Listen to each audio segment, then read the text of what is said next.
Using rotini, but you could use penne, you could use ziti, rigatoni, whatever kind of pasta that you want. Macaroni would be fine. I would not use like a strand, like spaghetti, angel hair, linguine, fettuccine, nothing like that. Something with ridges on it so that the pasta sauce and the meat and all of the goodies can get inside the noodles and cling to it. Whereas a noodle is just going to slide, I mean a thin strand, it's just going to slide off. So I've got the ground beef. I've got 1 pound of ground beef just browning up here. It's browning up. My glasses are getting nice and foggy from the pasta water.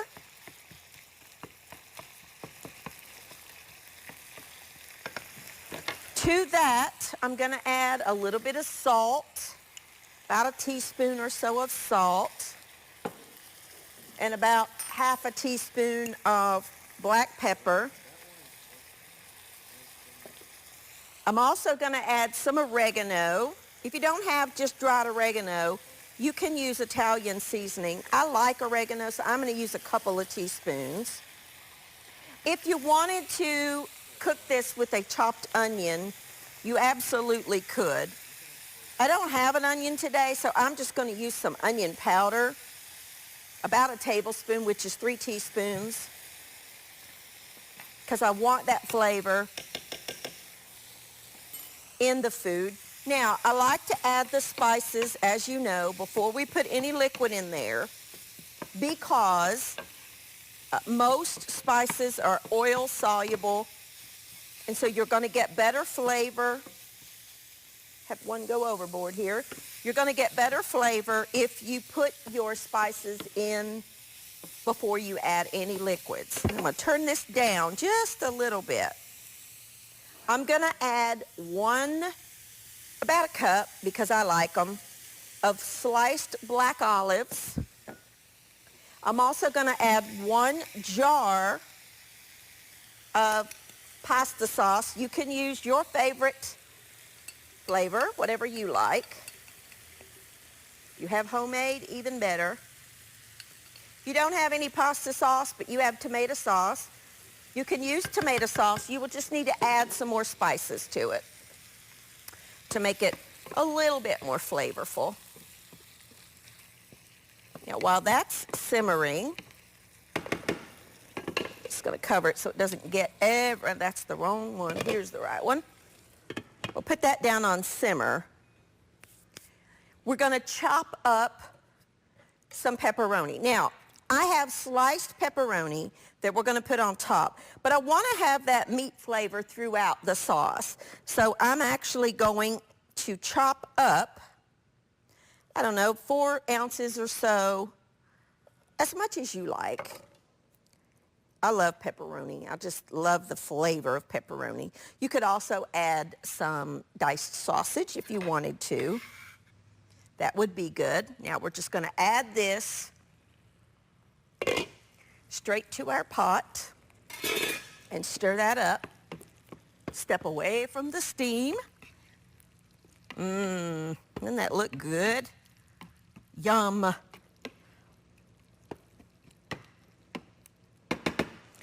Okay, we're going to cover that back up, let it simmer. Let's check our rotini, see if it's done. There's only one way, my glasses fog up here, to tell. And that's perfect. Let me grab a towel, and we will drain this over at the stove. I have a strainer in here.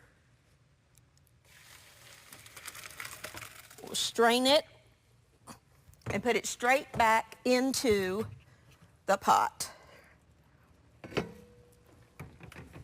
Okay? Then we are going to add this back onto. We're going to add our sauce that we made right into that pot and stir all that together. I have a casserole dish here. That looks good just on its own. Honestly, I could just eat this right here, just like this.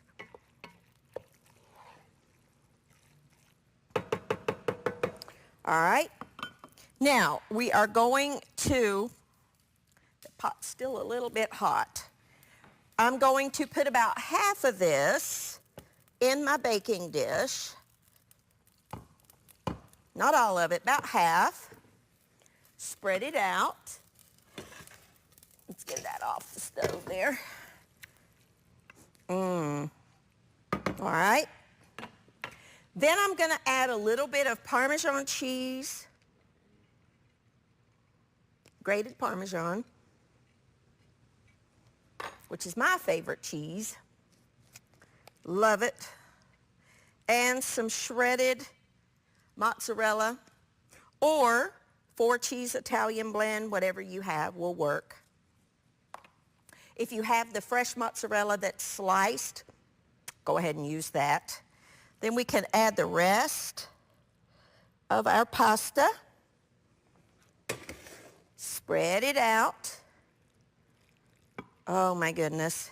Look at that. Does that not look delicious? Then we're going to top it with a little, well, let's go ahead and put our pepperonis, the sliced pepperoni, over top. If you want to use turkey pepperoni, you can. Use whatever you like. I love pepperoni. It's just, oh, I love it.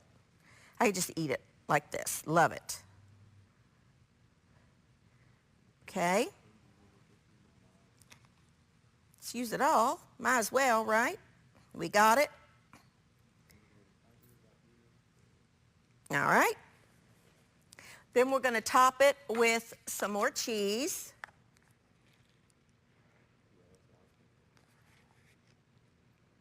This is the 4-cheese blend. Yum. And then finally some more Parmesan. As much or as little as you want. I don't think you can have too much cheese. Not to me anyway. All right, we're going to pop this in a 350-degree oven. You don't need to cover it or anything for about 30 minutes. And then we'll get it out. It needs to set for maybe 15 minutes before we cut into it. So we'll put this in our oven and let that bake for about 30 minutes. We're going to take a quick break. I'm going to clean up. When I come back, we're going to get started on dessert because it needs to cook for just a little bit. And then we'll make our bread. I'll be back in just a minute.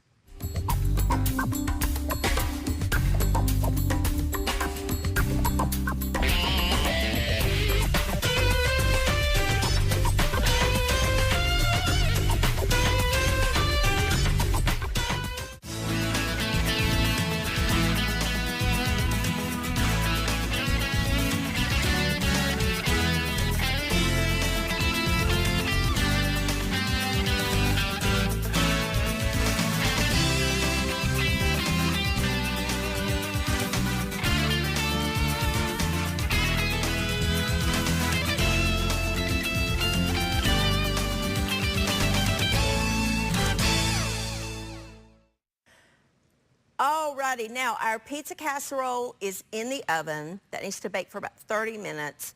That's a great freeze meal if you want to make that. Maybe you are serving a fewer people and you want to divide it in half and place it into 2 pans. Freeze one unbaked for later and cook one now and then thaw it and bake it and you've got dinner ready.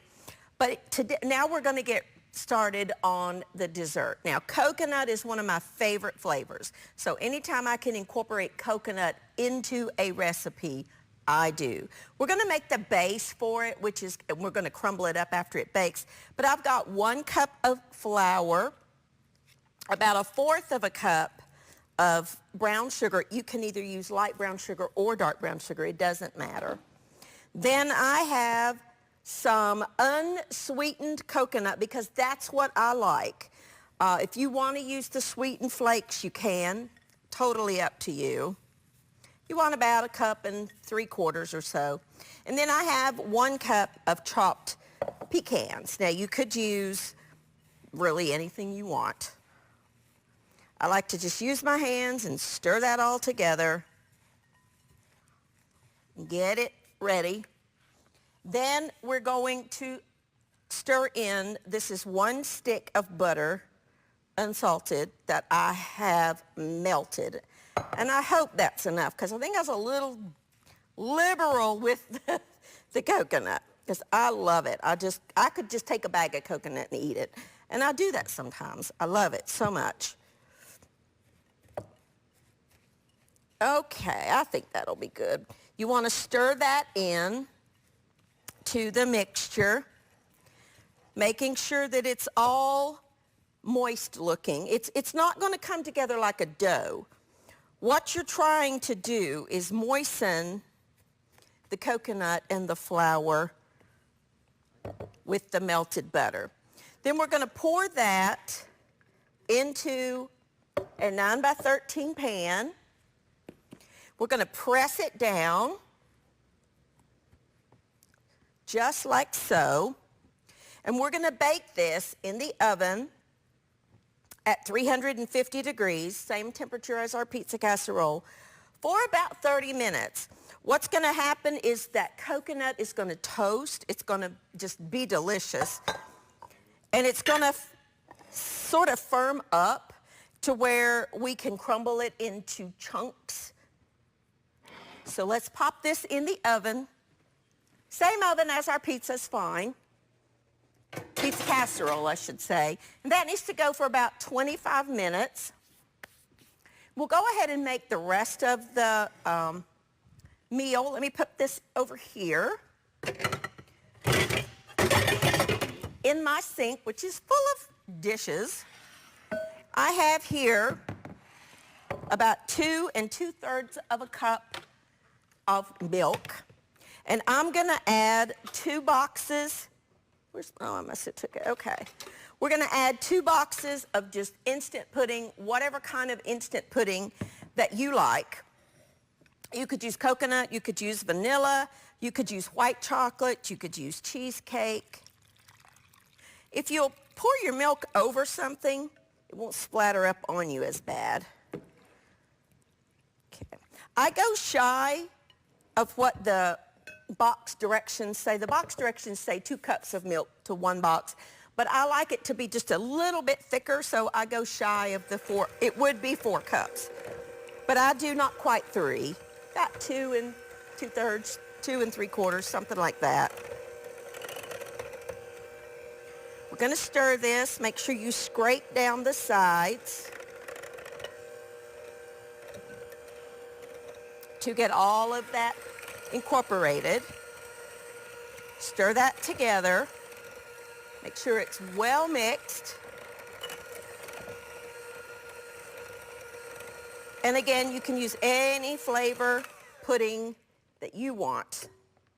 Any of it will be fine. And then I have 1 container of just thawed whipped topping, Cool Whip, whatever. If you want to make your own whipped cream out of heavy cream, go right ahead. It's delicious. But this is very convenient. All right, just kind of fold that in. To fold something in, you kind of cut down the middle of it and then turn it over instead of just stirring it. If you fold it in, it doesn't deflate the whipped topping as much. I'm just going to fold this in, and then I'm going to pop this in the fridge to stay chilled while our base topping finishes baking, or our base. All right? And it's okay if it has some white streaks in it. That's perfectly fine. All right, I'm going to take a quick break, clean up. When I come back, we'll finish up dessert, and we will make the bread. I'll be back in just a minute.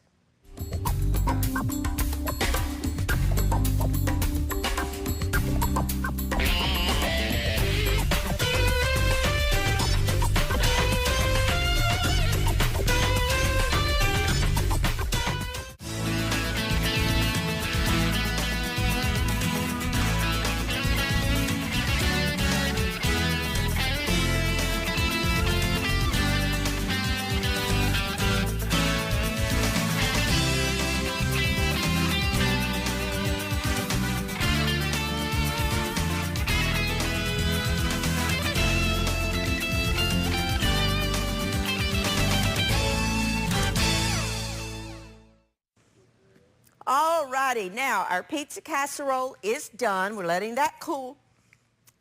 I just had a pecan. We're gonna make our bread. I have here 1 loaf of Italian bread. You could use French, you could do whatever kind you wanted. And I'm gonna cut it in half. And I'm just gonna place it on a lined baking sheet because I'm gonna be using cheese and I don't wanna scrub the pan. I have just some jarred pesto that I'm gonna stir up. If you have homemade, by all means use that. I love pesto. We're just gonna divide this pesto between the 2 loaves. Pesto is basil, garlic, olive oil, and pine nuts, all blended together. It's delicious. Parmesan cheese usually. If you make it homemade, I put a lot of parm in mine. You can make it, by the way, if you have a garden, an herb garden, and you grow basil, you can make your own pesto and freeze it. You can just make it, pour it in little ice trays, little cubes, freeze it, pop them out of there and put them in a Ziploc bag, and you've got basil whenever you want it, okay?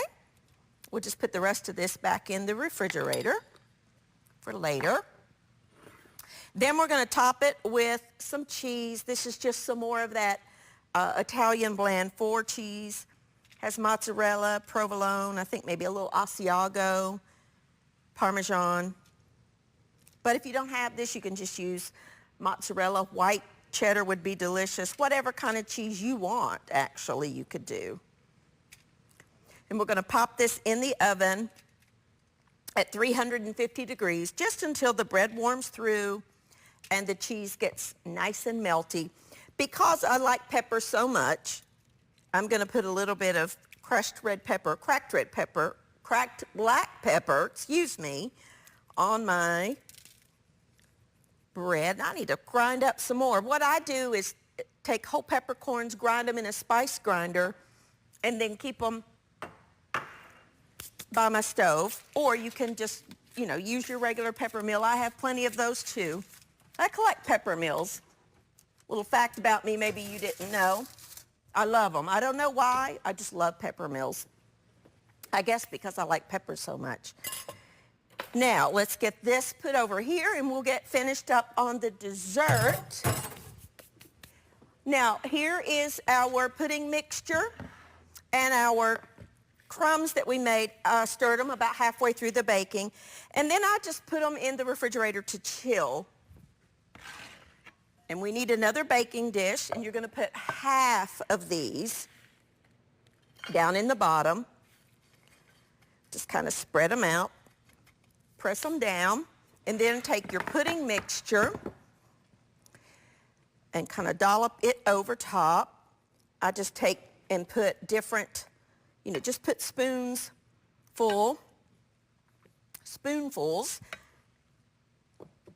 and then we'll spread it. Get it all in there. You can use any flavor coconut that you want.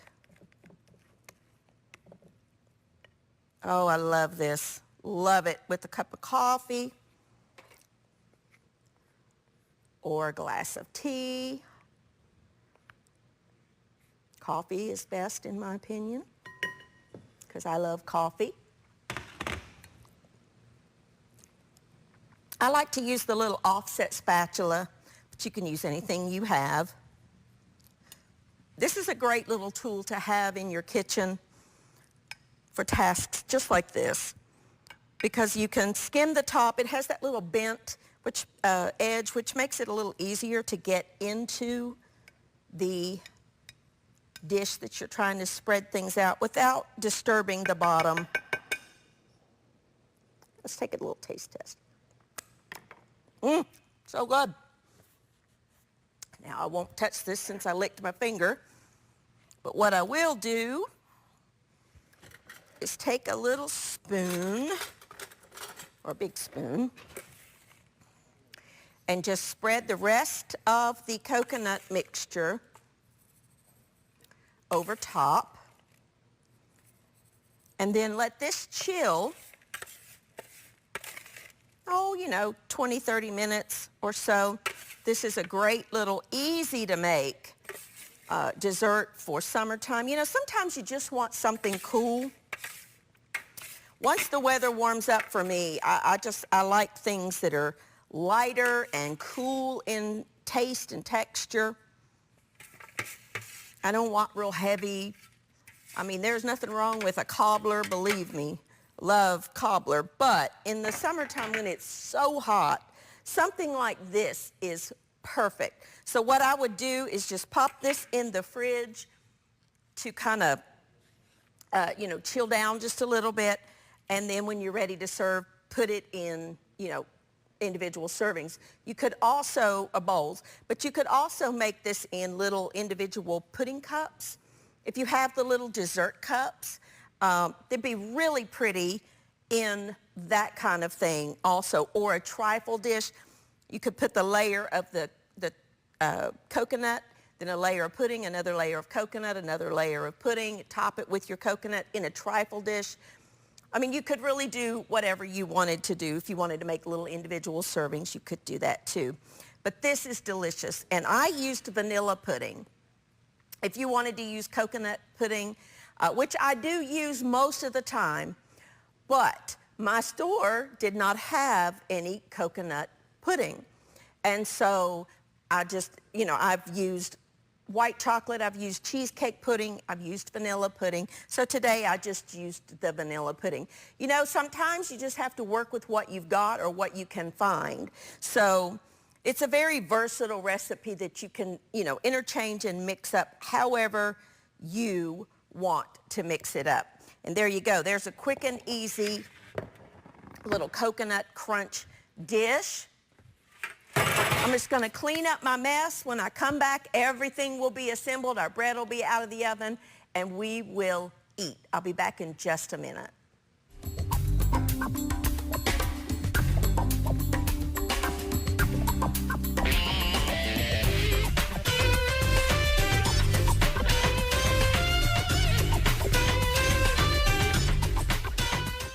Alrighty, now everything is ready. Let's serve it up. Now here is our pizza casserole.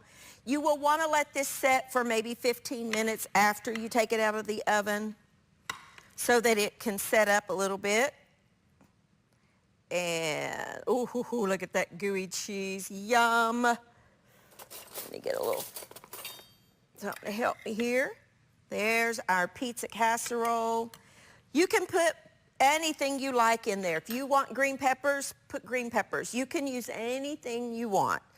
Now, let's add our wonderful, delicious little coconut pudding to this, our coconut delight. Let's put a couple pecans on top. Yum, yum. So there's our coconut delight. And then here is our bread. I just took it out of the oven. It's very, very hot. I've got a serrated knife, and you want to just cut this into pieces, however big you want. Very hot. Whew. Very, very hot. With this, you can mix up the cheeses. You could add really anything you wanted to it. You could put some of the, you know, the cream cheese, the herbed cream cheese that you can buy in the store. That would be delicious.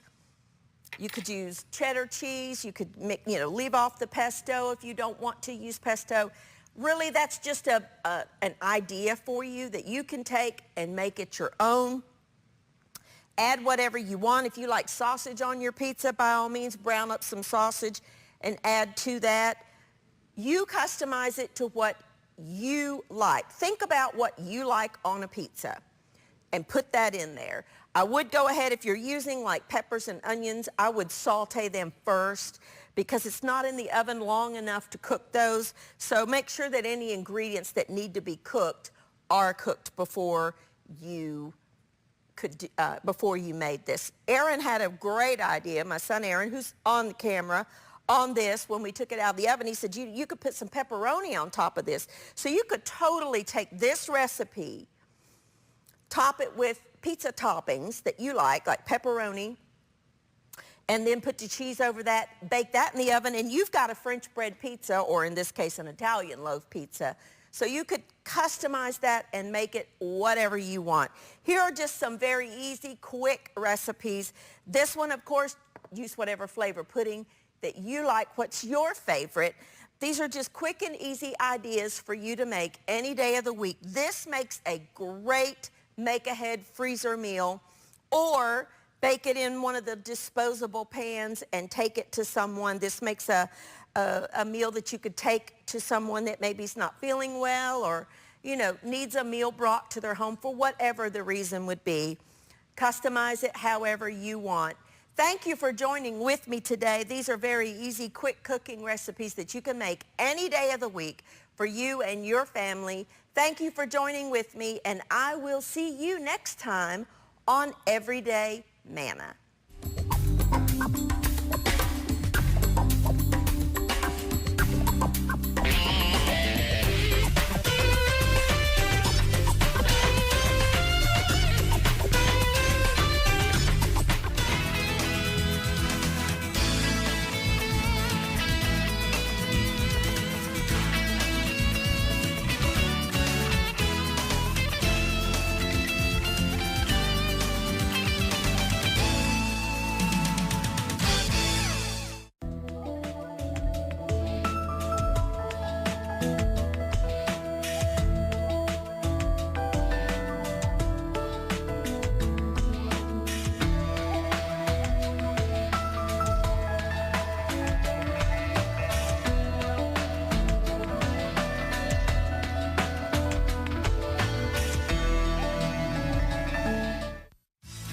Everybody, we have a brand new Everyday Manna cookbook for you. It's Everyday Manna's Southern Style 180 brand new recipes. All the things that you would find if you are fortunate enough to eat or live in the South.